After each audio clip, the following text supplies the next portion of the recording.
both of you being here. It's an honor to have both of you. Really tremendous reputations, and it's a great country. Thank you very much. Alex, thank you, Mr. President. I mean, I remember our first conversation just after you had been elected in November. The first thing you mentioned was icebreakers. We need them, and then we've been working on this issue ever since. And we're happy to announce that we're basically building 11 icebreakers together, 4 of them in Finland, in joint endeavors, and then 7 of them here. And I think the reason that we've landed in Finland is that 60% of the world's icebreakers are built in Finland. 80% are designed. We've been building them for over 100 years. And speaking of price and time, I think we're the country that can provide them half the price and half the time that others have it. And I think this is a huge strategic decision by the President as well, because we all know that the Arctic is important strategically, militarily, and in terms of the economy as well. And now we can work on this together. Finland is a strange country in the sense that we are probably the only country in the world where all the ports are frozen in the winter. And that's why we built the know-how in icebreakers. Now we can work together. And I remember the first conversation we had, you mentioned the fact that Russia has 40, and you need to start ramping this up. And this is an indication that we're going to do it, and we're going to do it together. I also think that this strengthens our bilateral relations. I know I come from a small country, but for us to be able to work together with you is extremely important from a strategic perspective as well. So we appreciate the cooperation, and we're going to deliver the first one 2028. Good. Just a little bit before a big event. Yeah. So that'll be good. But that's great. And actually, it's true. I came here and they were building an icebreaker. They had no idea what they were doing. They had no idea how much it was going to cost. They knew nothing. And we have our Secretary of the Navy right over here, and we're working on a lot more than icebreakers. We're working on some very, very big and important ships. But they had no idea what they were doing. And I was with you, and I ended up meeting you and knowing you, and I heard about Finland and their icebreakers, and I said, do me a favor, would you have your people take a look at what these people are doing? And it came out that, just as I thought, they had no idea what they were doing. And we got involved, and we ended up, but they had no idea what they were doing. And I was with you, and I ended up meeting you and knowing you, and I heard about Finland and their icebreakers, and I said, do me a favor, would you have your people take a look at what these people are doing? And it came out that, just as I thought, they had no idea what they were doing.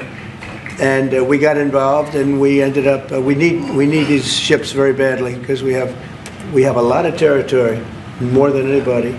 And so I'm very honored to have this deal, and thank you very much. It's going to be great. It's going to be a great partnership. And it's a great honor to have you, Mr. Prime Minister. Would you like to say something, please? First, Mr. President, thank you very much. It's a great honor to be here today. And as a Prime Minister of Finland, I want to say that this deal it's very important to Finland and our economy, because our economy is suffering a lot because of Russian aggression in Ukraine. And this deal, it means investments, it means jobs, and jobs means hope. And that's why this is so important. And I want to thank your leadership on this deal and this issue. Thank you very much. So you've been affected very badly by the war going on, the ridiculous war going on, right? Yes, because we have to close the border with Russia. We have 1,300 kilometers common border with them, and affects the atmosphere in Finland, in investments, and that's why we need good news. Our people need hope.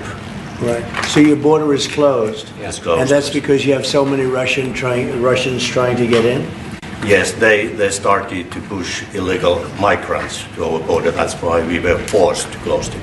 And people also that don't want to go into the military, I guess, trying to come through, right? Yeah, some of them are escaping. Fortunately, on our side, we don't have that problem. In Finland, no, you have a great military. We have compulsory military service, and as I always say, we have 900,000 men and women who've done it, including myself and the Prime Minister. We have 200. And you've been fighting Russia for a long time. So how many years have you been indirectly fighting Russia? Well, put it this way, we have managed our relationship since the 1300s with about 30 skirmishes, but it's been very peaceful at our border after World War II. Yeah, but it's been peaceful at our border since the Winter War and the War of Continuation. But I mean, a lot of it is because we actually have a very large military. It's the biggest in Europe together with Turkey, Ukraine and Poland. We have over 60 F-18s. We just bought 64 F-35s. We'll roll out the first one in Texas in December. We have the biggest artillery in Europe together with Poland. And as I always say, we don't have it because we're worried about Stockholm.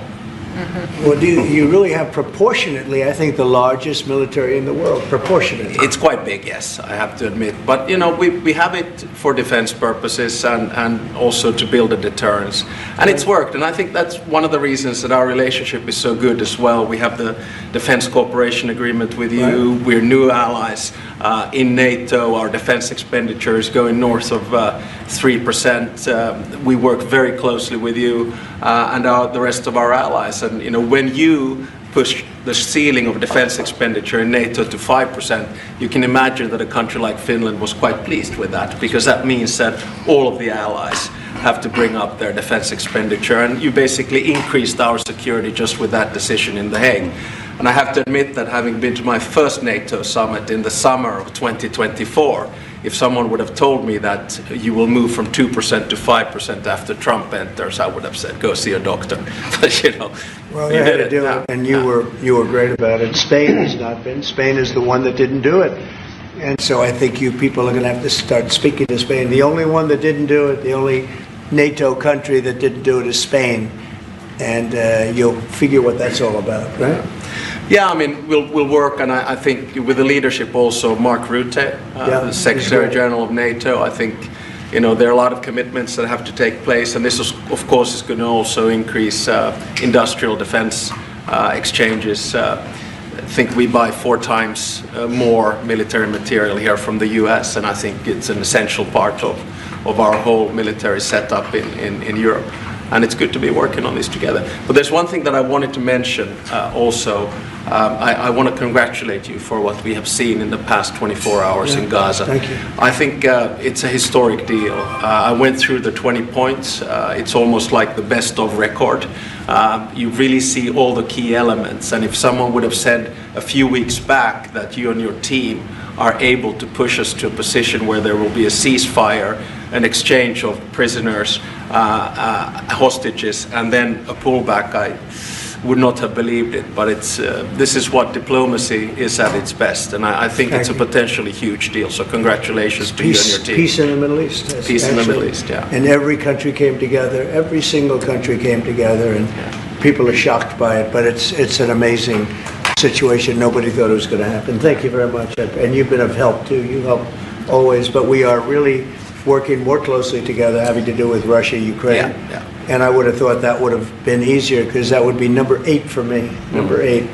And I would have thought the Russia deal maybe would have been one of the easier ones. And unfortunately, last week they had over 7,000 soldiers die unnecessarily. So it's a terrible thing, but I think we'll be getting there hopefully soon. Yeah, and probably we'll go, I mean, or you will be going piece by piece. I mean, there are only so many agreements that you can get done, and I think this one will be the next big one. Now, of course, this one needs to stick, and I'm sure it will, because the incentives are all there, and then we'll continue to work. I mean, the last time I was here in the Oval Office was with the other European leaders in August, and I think we did a lot of good advancement there on security arrangements. I think you pushed us Europeans hard not to buy oil and gas from Russia, which I think is a very correct decision. Europe just put down its 19th sanctions package. I think Russia is actually right now, both economically and militarily, not in a very strong place, and I think it's because of the commitments that we've made to Ukraine. So, you know, day by day on this one. We're going to get it worked out. I personally believe that Mr. Trump deserves to win the Nobel Peace Prize tomorrow. Well, I think that's probably a decision that comes from the Nobel Committee, and my take is that there are 2 key pieces that have to be solved in the big picture. One is in the Middle East, and we're seeing the results of that. And then the other one is between Russia and Ukraine. And once those are solved, you know, and I don't see any impediments to it. Do you plan to nominate Mr. Trump next year if he doesn't win? This year? I think probably the best nomination would be coming from Zelensky and then the King of Jordan.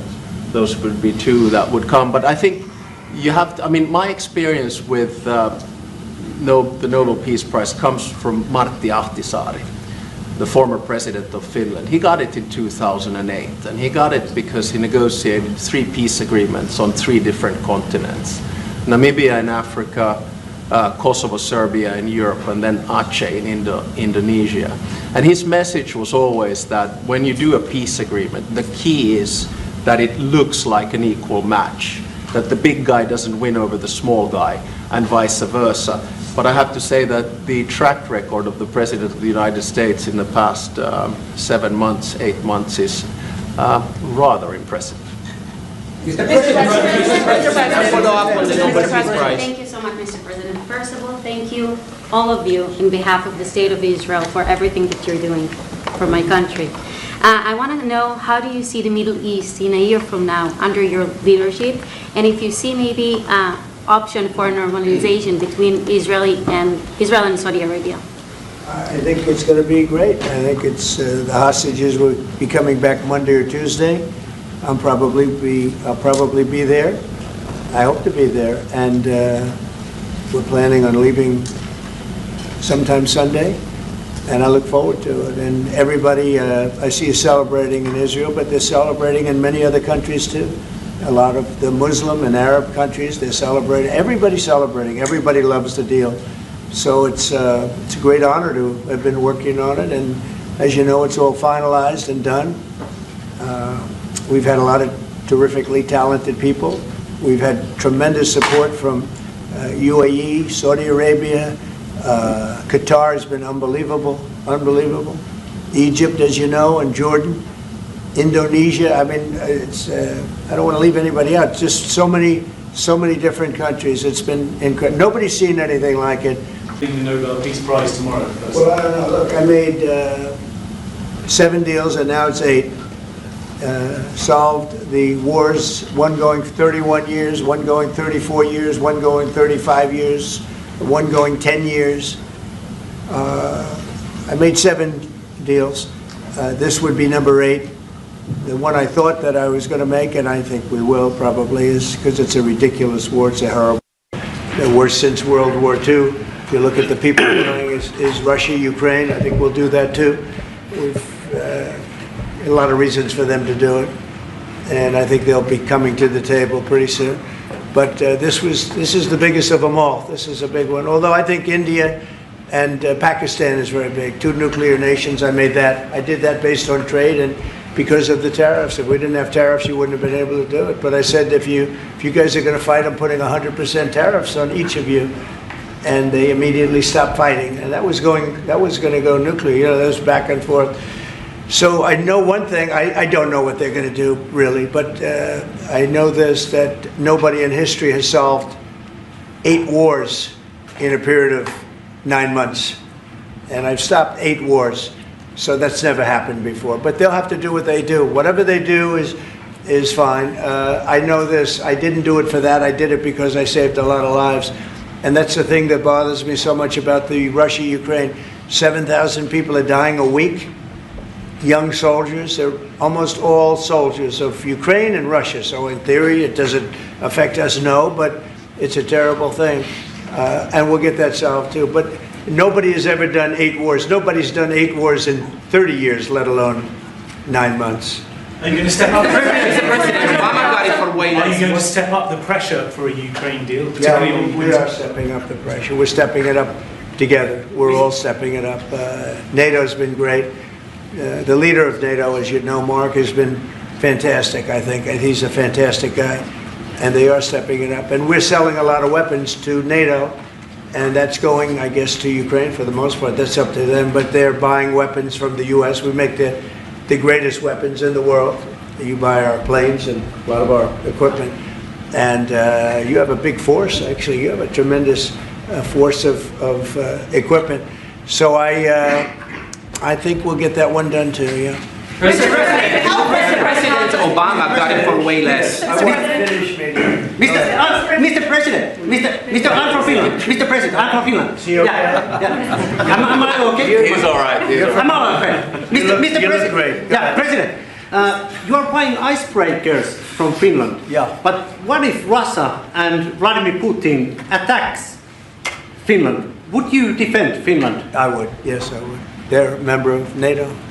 I would. They're great people, but I don't think that's going to happen. I don't think he's going to do that. I think the chances of that are very, very small. But it's very interesting. Military, to your size, you have a very powerful military, one of the best. Certainly, we will be there to help. Okay? Thank you. Okay, please. Mr. President, thank you. We have a big border, as our president said. How would you exactly defend Finland? And thank you. Say what? How would you defend Finland? Vigorously. Can I just add on that? We're very pleased with the fact that we have so much training going on with American soldiers right now, so they're getting experience from Arctic conditions, and we're integrating our militaries together, working not only through the DCA agreement, but other ways as well. We see that day to day in the work that we do, and it's working well. Okay? Yeah. Please. Yeah, thank you. How do you Where see are you this? from? I'm from Finland too. Finnish Finnish News Agency. Yeah, a lot of Finns, It's no? very impressive. So, Mr. I like them President, better than our reporters.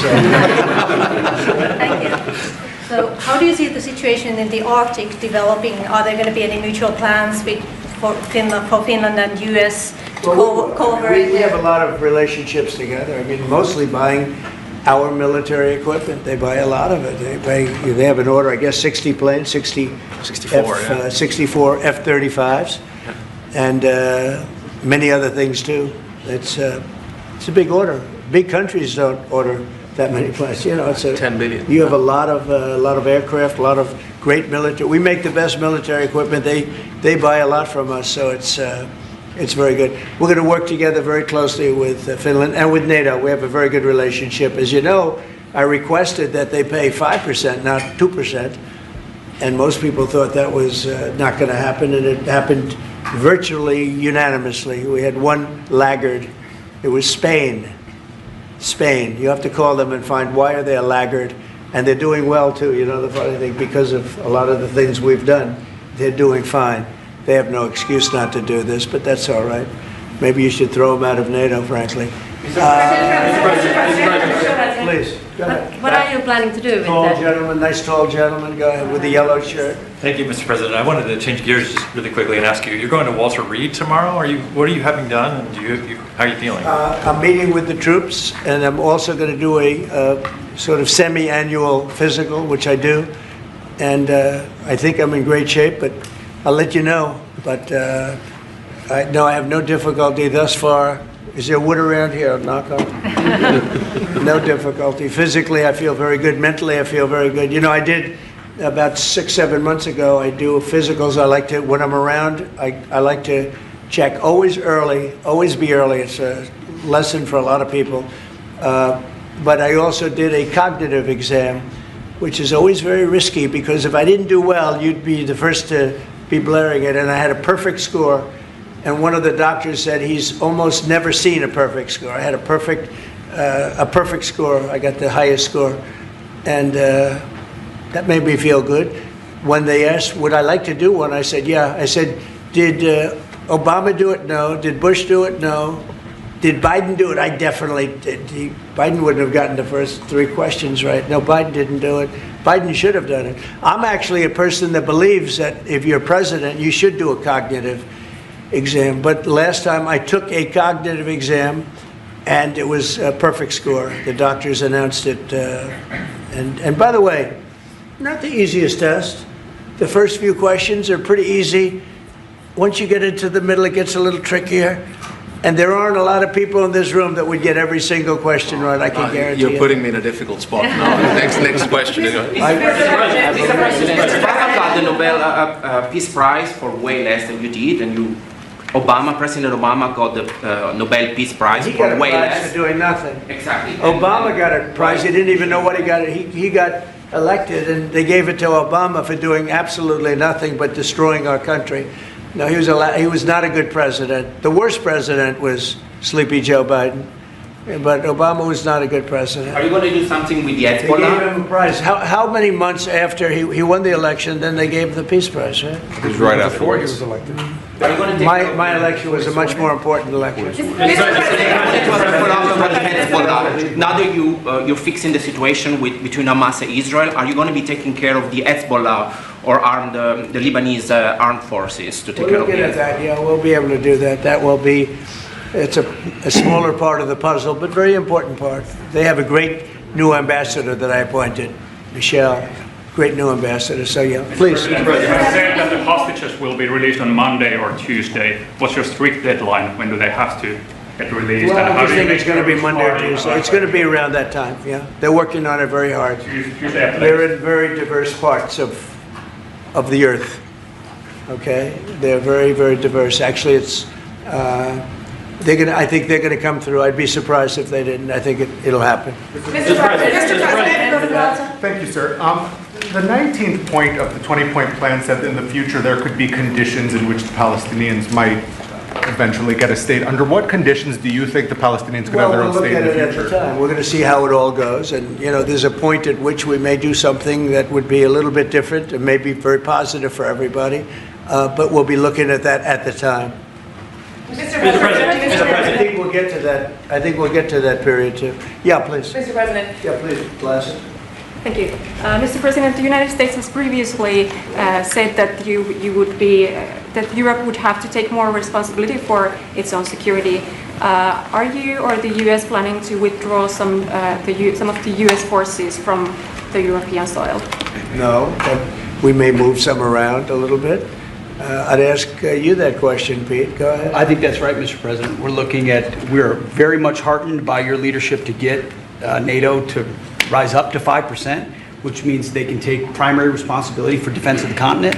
But that doesn't mean America is abandoning NATO in Europe. But we could look at where our troops are postured, what makes the most sense for America and our NATO allies. We have a lot of troops in Europe, as you know, a lot. And we can move them around a little bit. But no, basically we'll be pretty much set. Go ahead, what's the second? My second question would be, are you planning to impose more sanctions on Russia at this point? I might, yeah, I might. Mr. President, your 20-point plan says we will encourage people to stay. Can you confirm that as Gaza is rebuilt, that no one will be forced to leave?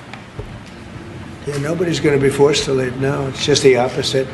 This is a great plan. This is a great peace plan. This is a plan that was supported by everybody. I mean, as I said, they're dancing in the streets of many, many countries right now. It's amazing. I've never seen anything like it.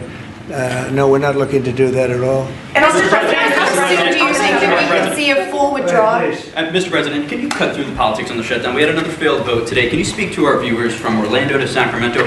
What's your message to some of these families tonight facing missed paychecks, potential layoffs, and missed benefits due to the shutdown? Yeah, I blame the Democrats. They ought to call their local Democrat representative, whether it's a senator or a congressman, and it's their fault. I mean, they admit it's their fault.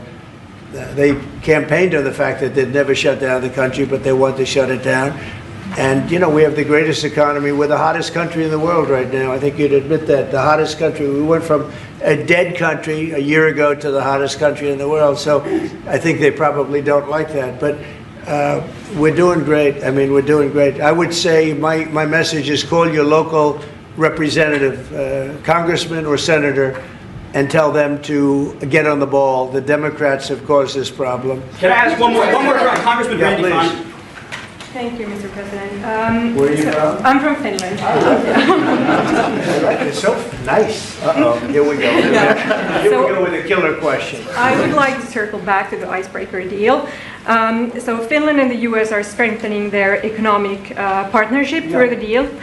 What other areas of cooperation with Finland do you see as possible at this moment? Good question. We're going to be talking about that in a little while. We're going into the next door room, commonly known as the cabinet room, beautiful room, and we're going to be discussing that. But we'll be doing other things. It's a wonderful country with wonderful people. We've had a long-term relationship, but it's never been as close as it is now. We'll be doing other things. Go ahead. I mean, we've been talking about a lot with the president. I mean, the two specific fields where I think Finland has strengths. One is quantum and quantum computing, and we know that that is basically what gives food for thought for artificial intelligence. That's very important. The second one is actually networks. And you know that there are two sort of safe and trustworthy Western networks right now. One of them is Nokia, and the other one is Ericsson. And actually 70% of all broadband in the United States is Nokia. So one of the things that we could work on together is creating the 6G space through networks. And we actually, Nokia has 7,000 people working here in the United States and an American CEO. Okay, anybody else? Mr. President? What is the international stabilization force that's going to deploy to Gaza? What is that going to look like? To be determined, really I think there's going to be a large group of people determining what it will be, and a group of people funding it that are very rich countries are going to be funding it. People want to see this work. It's going to work. It's absolutely going to work. And it starts, it's already started. We've signed, as you know. Everybody's agreed. I think Monday is going to be a very big day, Monday, Tuesday, but it's going to be, depending on where you are, it's going to be a very big day. I think it's going to be a day of great celebration. I've never seen anything like it. The streets of so many countries right now, they're just roaring with love and with praise for the people that did this. And these are countries that did this. The whole world came together for this, even Iran. And I really thank them for it. Iran came out and said this is a good thing. This is a very good thing. So it was terrific. It's been a terrific experience for me. Thank you very much, everybody.